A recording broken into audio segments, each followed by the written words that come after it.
It's a marvelous film for bringing these things forward because there are no more important issues, no more important matters that we have to consider, and the film does that for us. But having done it for us, it leaves us in a position where we know that we are run by a cabal of gangsters, that the democracies like Britain, like the United States, are oligarchies. They're not completely dominated by one person, but they're generally dominated by a very small number.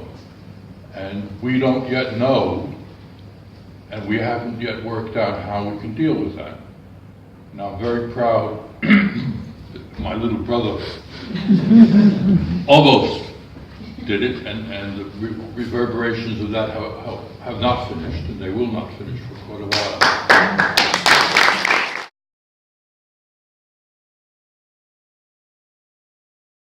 I myself was not terribly impressed with Chilcot.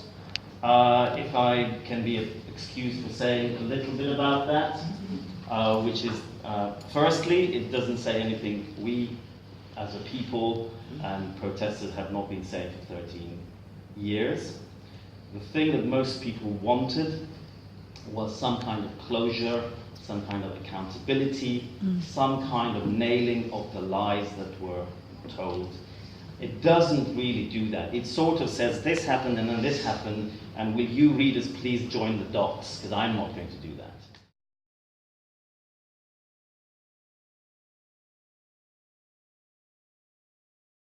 It would have made life more difficult for him. I'm sure they were determined on going to war. It wasn't that they were waiting for a debate, and that if Blair had been clever in his debate, he might have swayed them. They were determined to go to war for all sorts of horrible reasons, self-serving horrible reasons, really. And Blair holding back would have made it harder. My guess is they'd have done it anyway, but it would have been that much harder. How is it that millions of people instinctively knew that this was wrong, that there was no basis for this, and yet MPs with all the resources of Parliament at their disposal and all the information that they can demand, allowed themselves to be basically rolled over and voted. Had they not done so, at least the conscience of the British Parliament and the people could have been clear. But and again, goes back, would that have had an impact? Who knows? We can never know.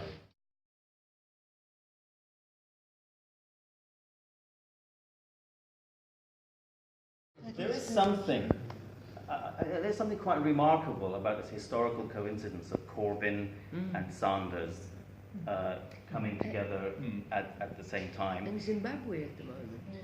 Right, and truly mobilizing a whole young generation of people. We were fed the idea that young people were more interested in just drinking, drugs, and having fun and so on. You would not think so if you looked at the situation today. And I think that means that A, they're interested, B, they do want a better politics, and their values are good, like I believe most people's values are good.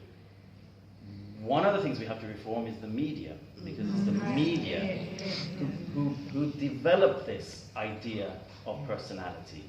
They can't get away from it. I mean, I heard a journalist talking the other day saying, we're like, it's sort of, there's kind of war porn journalism, and there's also kind of political porn journalism. They get off on on these mini crises and rolling news and so on, that feeds into sort of celebrity culture of politicians. What I would add to that, though, is look at who owns it.